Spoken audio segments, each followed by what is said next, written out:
Es un honor, diría yo, contar con el doctor Jorge Santibáñez. Él es especialista en temas migratorios, fue presidente del Colegio de la Frontera Norte hace ya algunos años. Doctor Jorge, bienvenido, gracias por acompañarnos y aceptar la invitación. Al contrario, el honor es mío, Pepe, a tus órdenes. Le entiendes muy bien a todo este tema de la ley SB 4, esta ley que pretende aplicar con todo rigor el gobernador de Texas, Greg Abbott, para criminalizar la migración indocumentada. ¿Por dónde empezamos a explicarle a la gente la trascendencia que tiene este hecho en Estados Unidos para efectos de los migrantes de cualquier nacionalidad, incluidos los mexicanos, porque los sigue habiendo? Claro, mira, es una mezcla muy desafortunada de varios factores y de varios momentos. Primero, los números. Es decir, los números son escandalosos. 2.4 millones de encuentros, lo que llama la patrulla fronteriza, detenciones. Ahí hay un primer problema. ¿Al año? Al año. Al año, 2.4 millones. 2.4 millones, es decir, es un número que nunca se había visto, ni en las épocas cuando había muchos fallecimientos de migrantes hablábamos de 1.4 millones. 2.4 millones es un número exagerado. La sociedad estadounidense toda, los promigrantes, los antimigrantes, no quieren ver ese desorden. 2.4 millones no son de personas, y ahí hay un primer problema que yo creo que no hemos sabido combatir desde la academia incluso suficientemente bien. Porque no son personas diferentes, es decir, la misma persona puede ser detenida y regresada varias veces, 2, 3 veces, porque tiene varios intentos. Pero no tenemos una estimación de personas. Entonces hay un problema de números, de desorden. Hay un problema también electoral. Es decir, en esos momentos lo que quiere la sociedad estadounidense, los votantes, es una frontera ordenada. Y entonces te encuentras extremos, desde el de Donald Trump, que los llama animales. No llama animales a quien se disfrazó de animal e invadió el Capitolio, pero sí llama animales a los migrantes que buscan trabajo en los Estados Unidos. Entonces, pero ese es en un contexto electoral. Ese es el contexto electoral para que mover juega. A los electores trumpistas. Que juega un papel. Ohio, lo dijo en Dayton, Ohio. Sí, y hay otros estados que ya están siguiendo el ejemplo. Y Joe Biden, que en ese mismo contexto electoral se ve obligado a hacer algo para poner en orden a la frontera.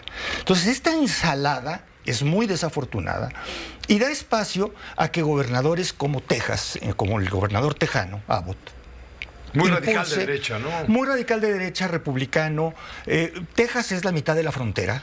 Por donde cruzan la mayoría de los migrantes es Texas, un pedacito de Arizona, Nuevo México, que es insignificante, y California. Texas es la mitad de la frontera, por cómo está distribuido los estados y también los estados en México.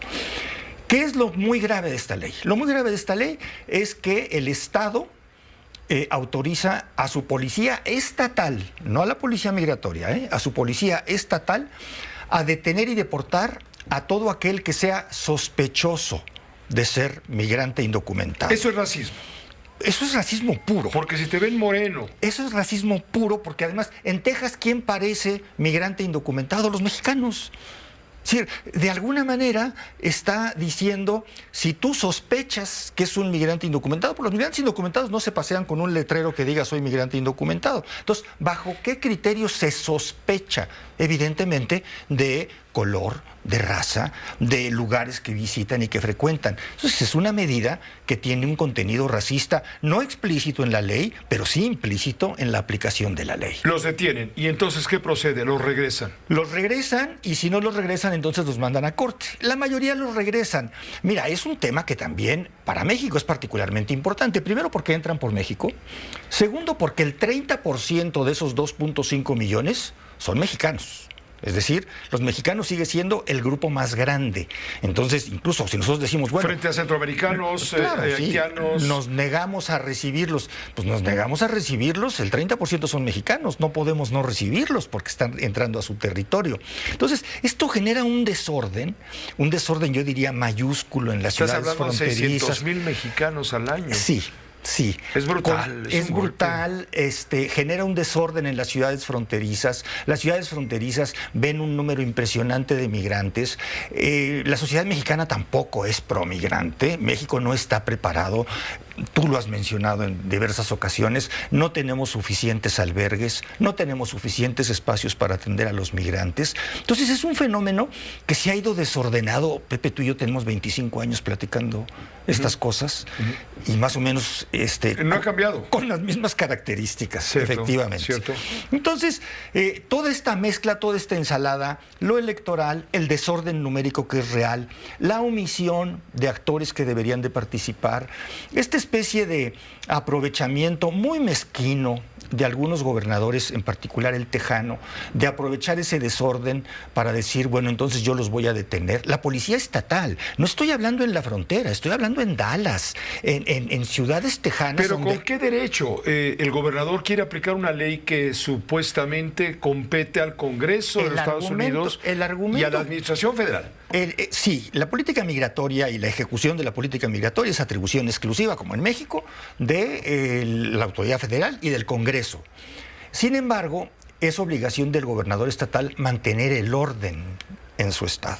Entonces, se aprovecha de ese espacio para decir, yo cumplo con mi función como gobernador, y entonces aprueba esta ley, la famosa SB por el Senate Bill 4, en donde... ¿Qué quiere decir SB? Es una propuesta, es un bill del Senado. Ah, correcto. Es una Senate propuesta, Bill. sí, en el que se presentó y se aprobó en el Senado Estatal de Texas, y que contempla que la policía los pueda detener. Es decir, cuando vayan al supermercado, cuando vayan a dejar a sus hijos a la escuela, la policía, si ellos sospechan que son indocumentados, los pueden detener y deportar.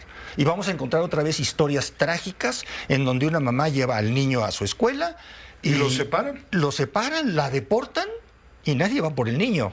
Es decir, son situaciones realmente dramáticas que impactan a muchos migrantes indocumentados en Texas, particularmente a la comunidad mexicana.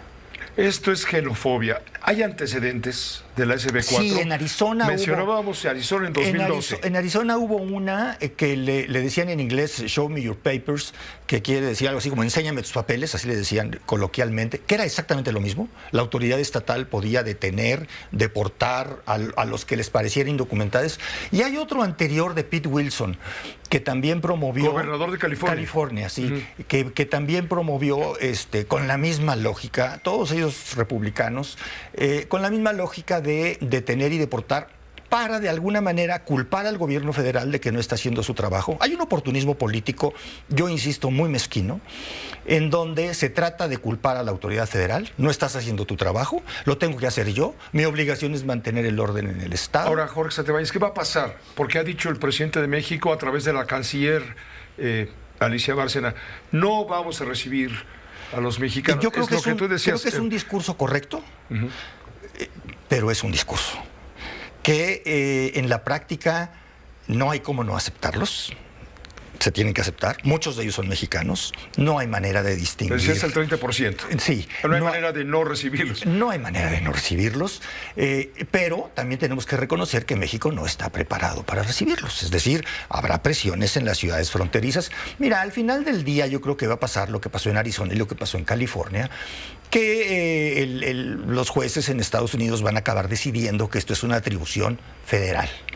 Y el gobernador de Texas va a lograr dar el golpe político que le interesa, que es el de culpar a las autoridades federales. Sí. Vean, Joe Biden no hace lo suficiente, congraciarse de alguna manera con Donald Trump, que, insisto, lo seguirá llamando animales. Es decir, está como fondo todo este escenario, que es muy desafortunado, ¿eh? Es la mezcla de procesos muy desafortunados para los migrantes. Finalmente son las víctimas.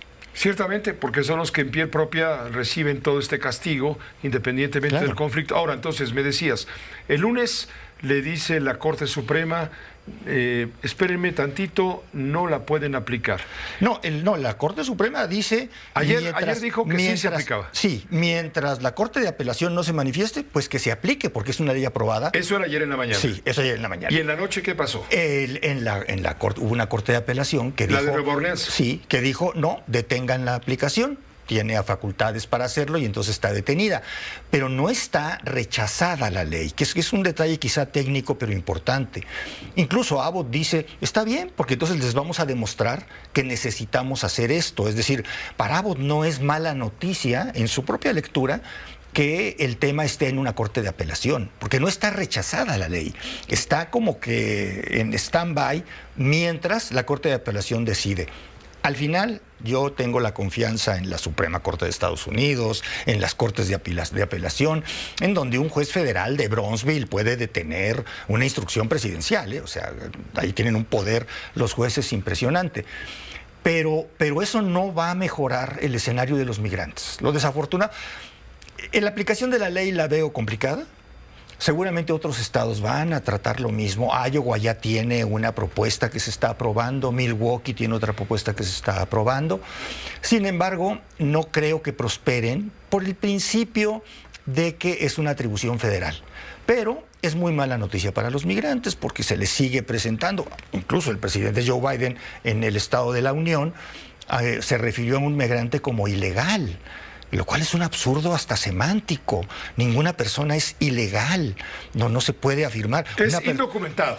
Es indocumentada, que entró sin inspección. Correcto, pero no es ilegal. No hay personas ilegales, no se pueden juntar los dos términos, porque esto es como afirmar, alguien puede cometer actos ilegales. Que además, en este caso se trata de violaciones de carácter administrativo menores, ¿eh? Alguien puede cometer un acto ilegal, pero la persona no es ilegal. Es un absurdo. Es un absurdo incluso desde el uso del español. Bueno, y del inglés. El propio presidente Biden se refirió. Al día siguiente se disculpó. Pero el daño está hecho. La sociedad los percibe como entes que son negativos y que son nocivos para la sociedad. No hemos logrado construir un discurso que valore a los migrantes en Estados Unidos, como entre paréntesis tampoco lo logramos en México. En México también tenemos una tarea pendiente con los decenas de miles de migrantes. Es otra bomba de tiempo para quien suceda al presidente. Es otra bomba de tiempo. Si no se pone orden, tú lo has mencionado, si no se pone orden, la gente no está acostumbrada a ver en las esquinas a 50, 60 haitianos platicando. Ve ahorita lo que acabamos de presentar. Es eso, la sociedad lo rechaza. Bueno, imagínate en Estados Unidos. Sí, los vecinos de la colonia... Al final del día no los quieren ver. Exacto, eso es lo que le decía a la líder vecinal. Y al final del día... Lo que ustedes no quieren es que esté ahí la mugre, la basura y los negritos haitianos. Y al final eso es discriminatorio también. Y hay un racismo que detectas perfectamente. Sí, sí. Porque ¿quién parece migrante en el caso de Tláhuac? Los negritos, los haitianos, esos son los que parecen migrantes. Y la sociedad también los rechaza. Y si no les das condiciones, no nada más albergues, se necesita condiciones, que los niños vayan a la escuela, que tengan servicios de salud. México podría platicar con Estados Unidos y decir, tú tienes que pagar esos albergues. Es decir, se requiere un enfoque mucho más global. Como le hizo Turquía. Como Turquía, que no es un modelo totalmente exitoso, pero es mucho mejor que el modelo que seguimos en México. Que Alemania le paga a Turquía o le pagaba a Turquía. Y no nada más le paga, le da visado para sus ciudadanos. Es decir, hay varias concesiones a Turquía. Pero aquí Estados Unidos da $1. No, y de repente con ese nacionalismo mexicano, yo creo mal entendido, decimos no nos den nada, podemos solos. Pues no podemos. Jorge Santibáñez, te agradezco mucho que nos hayas venido a picar la cresta con este tema que debe importar. Al contrario, Pepe, para mí es un honor y estoy a tus órdenes. Y los componentes diversos que nos has mostrado. Muchas gracias. Gracias a ti. Gracias, qué gusto recibirte. Doctor Santibáñez, especialista en temas migratorios, expresidente, ahí fue cuando tuve el honor de conocerte, expresidente del Colegio de la Frontera Norte. Claro. Que te vaya muy bien. Vámonos a una pausa directo, sin escalas, y regresamos con más información con el tema del pleito Salinas Pliego. López Obrador.